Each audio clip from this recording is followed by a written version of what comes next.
He's a 7-time Wallaby come best-selling author who maintains his journey between rugby and writing is one of opposites. Though with a wide-ranging playing career that spanned both here and abroad, Peter FitzSimons is more than qualified in spinning a yarn about rugby. In fact, a storytelling ability quite like no other.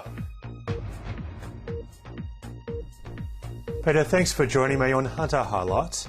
To begin with, you're an author, a Wallaby, a journalist, also a Guinness Book record holder.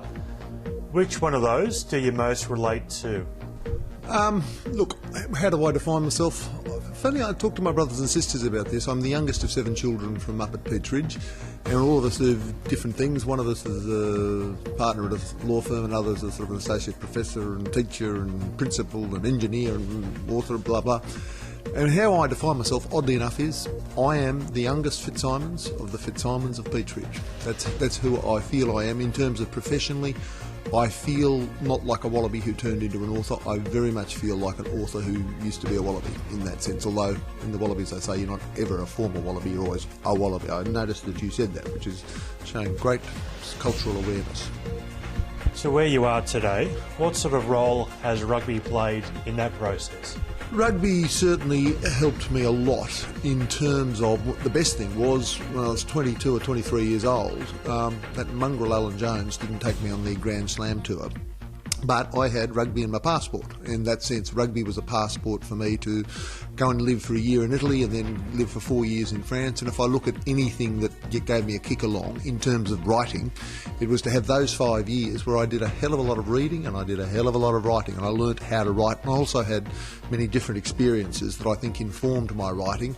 And so also then when I came back to Australia in '89, the Herald gave me a job. Now, they didn't give me a job as a rugby writer, but it certainly didn't hurt any. And if I could write well, which I could, it was because of that time that I'd had in Europe, but also there was a certain level of notoriety, if I can put it like that, that attached itself to being in the Wallabies. Although, to be fair, I'd only had one game for the Wallabies, not even at a test level, in 1984.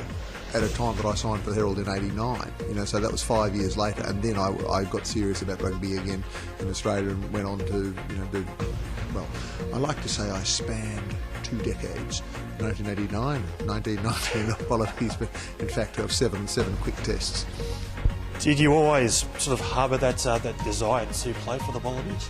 No, growing up at Peteridge, my great desire was to open the batting for Australia and to open the bowling for Australia and to captain Australia and to be the wicket-keeper for Australia, and I would have signed on to be the 12th man for Australia. So that was the closest I ever got, was the Knox under-14Ds when I got 73 runs not out, and I would have got a century if Hugh Sinclair had not gone for a very selfish run and got himself out. You mentioned before how rugby took you overseas, one of those places being France. What was the enticement of playing over there? Look, I'd been left behind when the Wallabies went. I mean, I'd had a falling out with Alan Jones, and to be fair to him, I'd gone on one tour in '84 to Fiji, came back from it, and Jones wrote me a letter, and I've got it somewhere. But the theme of it was, Peter, you can rule the world as a rugby player, but you're going to have to get fitter, and you're going to have to jump higher, and you're going to have to get stronger. You have to go to the gym. And I went, yeah, beauty, I'm still a champion, blah blah. And I didn't do the work that he said I should do. And he'd said in the letter something like, look, if you do this work, I've got no doubt you'll be in the Australian team to go to the British Isles at the end of the year. And I was 23 years old, didn't mind a drink, didn't mind a smoke, didn't mind a late night, and just didn't do the work and didn't make the team. And anyway, left behind as they go off to glory, I got an offer to go and play in Italy, and I played some of the worst rugby in my life in Italy. But by God, I had a good time. I had a great time. I just loved living in Italy, loved the town of Rovigo, loved the welcome that I received from the people, which I sadly didn't return by playing brilliant rugby. I just did a lot of smoking, drinking, rooting, and the rest of my time I wasted. But it was a fantastically formative time for me, and I remember spending 2 weeks forming up an article I wished to write about Italian rugby. The first piece I ever got published 3 years later, was about Italian rugby. It was that piece, and even though I couldn't find the original piece, I remembered the lines that I used, and that gave me the breakthrough. And then I came back, and as I say, I played dreadful rugby in Italy, fell in love with a South African girl, however, travelled the best trip of my life overland from Cairo to Cape Town. It took me 3 months to get to her. That relationship broke down very quickly, as it did. But what a trip, and what an experience. And then I'd been back in Australia for about 2 weeks when a phone call came, did I want to go and play rugby in France? And they hadn't realised in France how dreadfully I'd played in Italy. They hadn't heard about it, but they knew there was a wallaby kicking around who'd been on previously been through this town in France on a rugby tour. Did I want to come and play? You bloody beauty. Yes, I do. And because I'd played so badly in Italy, when I got to France, I was absolutely motivated. I remember the night that I got there, doing sit-ups and push-ups on the balcony of the poxy little hotel room they put me in. And that, I started running and I got fit and I got strong, and there I played some of the very best rugby I'd ever played, because I was fit and I was strong and I was motivated, and then had the 4 years there. And then in 89, came back, and it's a long story to go through, but basically what happened is I came back in 89 after 4 years in France, and I just about had enough of the whole thing. I had a wonderful time, but I was getting interested in journalism, getting interested in writing, and I don't know what happened, but in sort of 89 I pretty much stopped playing rugby. I thought, I've had enough, I want to get serious about journalism. There was this gnawing thing of, yeah, but you've never played Test rugby. And I'm like, yeah, I know, look, but, don't know. And then it occurred to me, about in July, at a time I was smoking a couple of packets a day, that even though I was over rugby to a large extent, even though I was still the number one ranked second rower in France. They do these annual rankings, and the Wallabies are about to go to France. I speak French. I understand the culture. I understand the language. I'm good enough to be the best in France. I'd have to be a fair chance to make that tour if I got serious. Anyway, I suddenly decided I'm going to get serious, and I trained the house down, and just at 5 minutes to midnight managed to get on that team, on that trip. And then I think, suddenly I'm going to France and I remember the Wallaby, I could play Test rugby. And in that 6 weeks I didn't have a drink, I didn't have a smoke, I didn't have a potato chip. The weight fell off me. I got down to 114 kilos, and I went from there, and it all came together. Played a couple of tests there. Next year played 5 tests, and then sadly the usual happened. For wouldn't mind a drink, wouldn't mind a smoke. Doesn't matter. Look, I mean, by that point I was far more interested in writing anyway. And even though I suppose I was on the edge of making the 91 trip, but doesn't matter. Correct me if I'm wrong, but you are the only Wallaby in history to be sent from the field against the All Blacks, which is quite an achievement. Can you just briefly take us back to that moment? I'm tragically proud of that fact. Certainly I'm the only Wallaby sent from the field for violence. And it was, I was playing South Australia. I was boosting the South Australian 15 against the touring All Blacks. I think the All Blacks were in the Guinness Book of Records that the last time they'd played South Australia, it was like 139-0, which was the largest international result I'd ever been a part of. Anyway, the idea of South Australia was we'll truck down 5 internationals to bolster our team.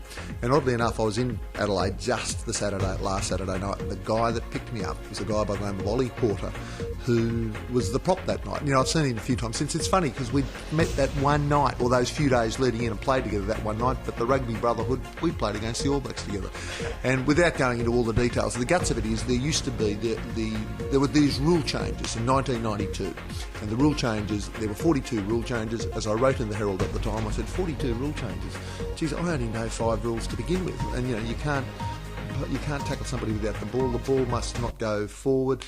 The ball must go straight down the line. Out there, the 3 I can remember, but I can't remember the other 2. But anyway, the guts of it was, it's where the use it or lose it rule came in, 92, which was that suddenly if you went into the maul and you didn't come out your side, then you lose it and they get the put in. The thing that I was best at in rugby was stealing the ball. So I was very good at massive men, ball in the middle. I could work out where it was, snaffle it, show it to the selectors, show it to the TV and move. And on this night, I'm up against the All Blacks with, good men around me, but not experienced men around the All Blacks.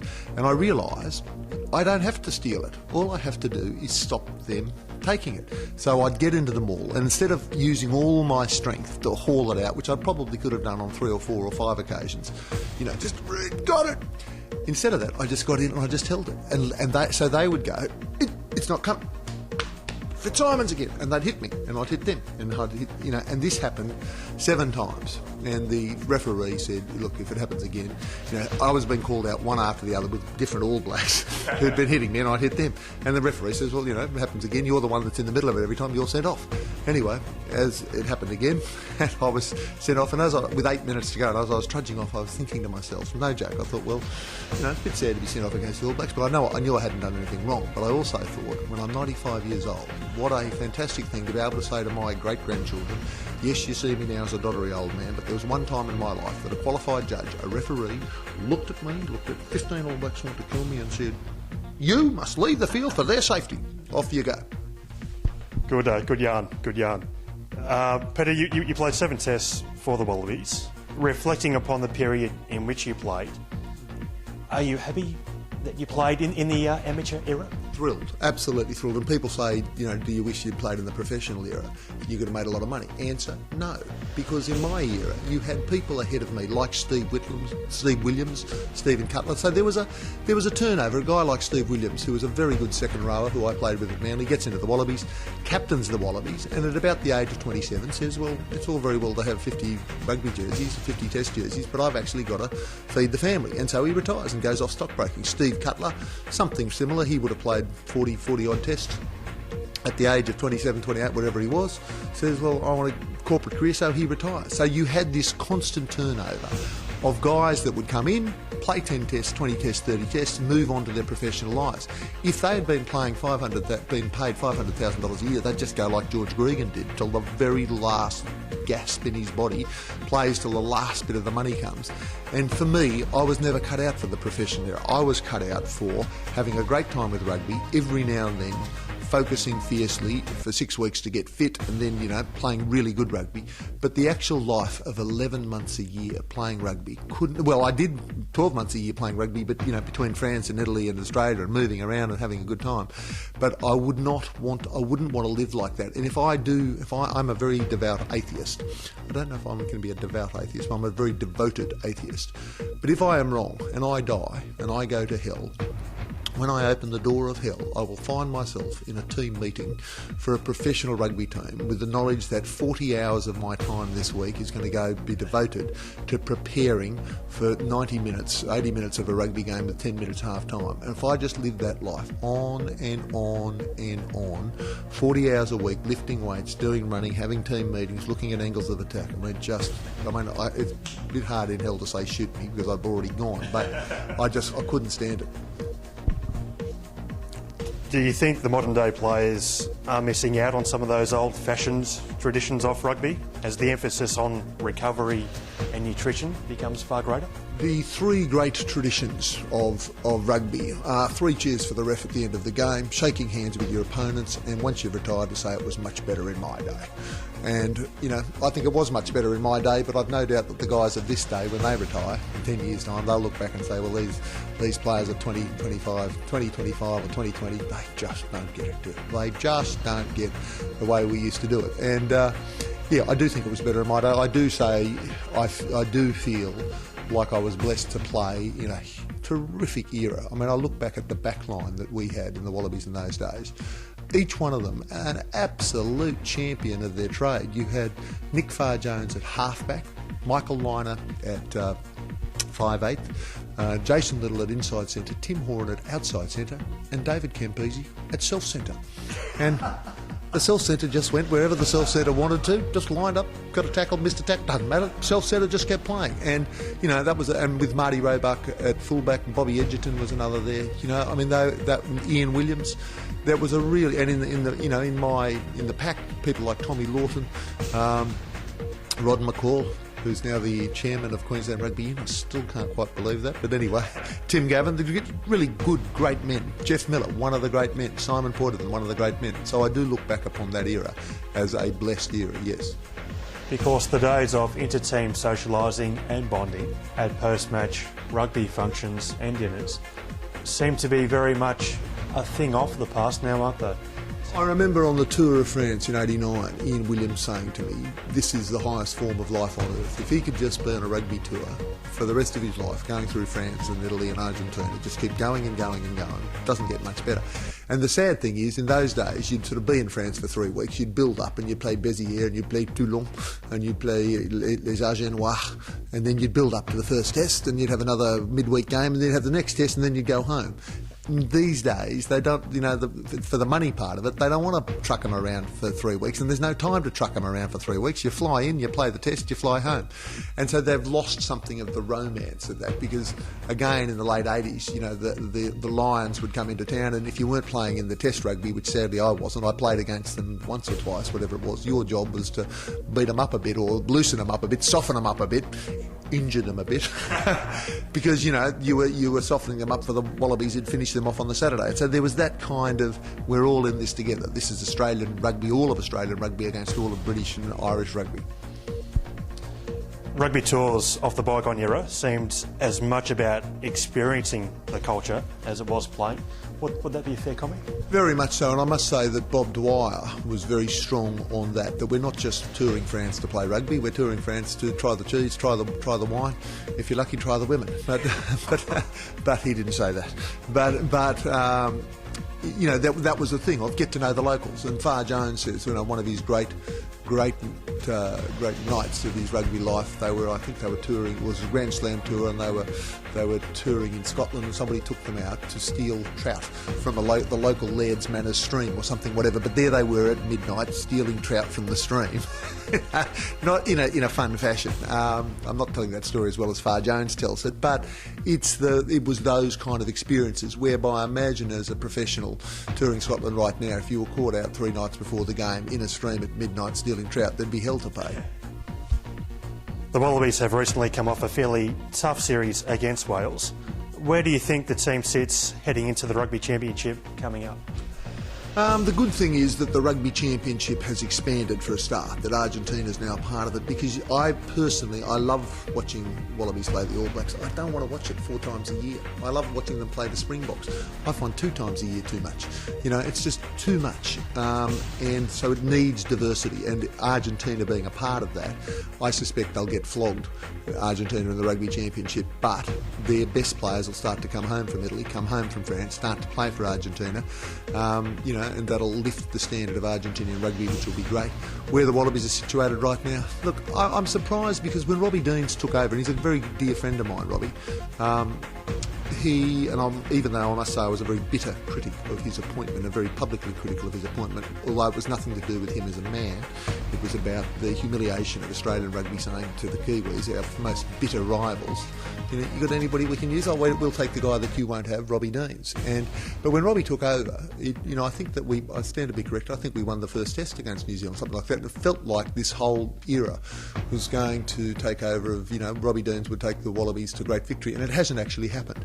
Mind you, I think Robbie Deans has done very well with the players he's had, and I do feel like maybe right now the Wallabies could be on the edge of something special. You've got a guy like Genya, who is, on his day is as good as anyone in the world. A guy like Quade Cooper, even though I'm not convinced he's playing with a totally full deck, particularly not late on a Saturday night, he can be a brilliant player. And James O'Connor, best in the world in his position when he's healthy. You've got those kind of players. Horwald, who's not there this year because he's injured, he's a terrific player. You've got these guys, and maybe it could come together. Hopefully the All Blacks' focus might be a bit fractured, having won the World Cup last year. Maybe the hunger level's a little down. They've got a new coach, so we'll see. So you think Robbie Deans is the man for the job heading into the next World Cup? I'd be surprised if he made it all the way to the next World Cup. The tradition in rugby is, most coaches get 3 or 4 years and then a shot rings out, and that coach is thrown into the goods lift, and then the new coach comes in and says, what a great job the old coach did, and everybody moves on. And I think with Robbie, he's been there for 4 or 5 years now. I think probably he'll get another 2 years. Look, if he doesn't get a Bledisloe series win up either this year or next, there's no way he'll go on. But if he got one up, then he could say, well, it's taken me time to put things in place, and here we are. In view of the current game, if the IRB came to you and said, Peter, we want your help in revising some of the laws of the game, where would you start? No, it would be one very, very simple rule, and it was not my idea, and it was not one of my readers' ideas, but it was the idea of the wife of one of my readers from Orange. And her idea, this bloke from up Orange Way was saying, I want to see more tries. She said, well, very easy, try equals 10 points. If you simply said that, if you said every try is worth 10 points, I frankly wouldn't bother about the conversion. It's just too much kicking. Because if you think the best tries you ever see, the best try you ever see is not the guy that does the intercept 30 metres out from his own line and charges 70 metres and puts it down between the posts. The best try is the one where it comes down one touchline, charges across to the other touchline, get it out to the other one. The defence is trying to get there. Campese on the wing, he's in, he's out, he's left. Try in the corner. Is it a try? Did he put his foot out? Let's have a look again. No, try. That's the most valuable and most skillful try of all. That gets 5 points. That gets only 5 points. Whereas effectively, the lucky intercept or whatever, where the guy runs all that way, puts it down between the posts, that is inevitably 7 points. It's not right. But if you made tries 10 points, you would have captains saying, look, I know this is an easy penalty from straight in front. We could take the easy 3 points, but really, let's get the 10 points. I mean, it is ridiculous that a stray hand in a ruck, 25 metres out in front of the post, that's equal 3 points. And the scene I just described with Campese in the corner, that's worth 5 points. It's not right. And that would be a very simple thing to change. Despite the players these days living and breathing rugby day in, day out, do you think the skill level sometimes doesn't quite match the volume of training that goes into a game? The problem that rugby's got is there's not enough resources going into the grassroots, and the sport that's got it right is AFL. If you think of all sport as a pyramid, and that's the elite, and there's the grassroots, the base. AFL puts all their resources in to making sure that the base gets wider, that the kids are playing. Rugby union, rugby league puts all their resources into the top level. Rugby has to get the base wider. A very famous rugby coach in Australia the other day said to me, let's just call him Robbie Deans, said to me that his youngest child is playing AFL. I said, that's amazing. He said, yes, she's not bad, she's pretty good. There you go. Robbie Deans' daughter, 14 or 15 years old, she goes to school with my daughter.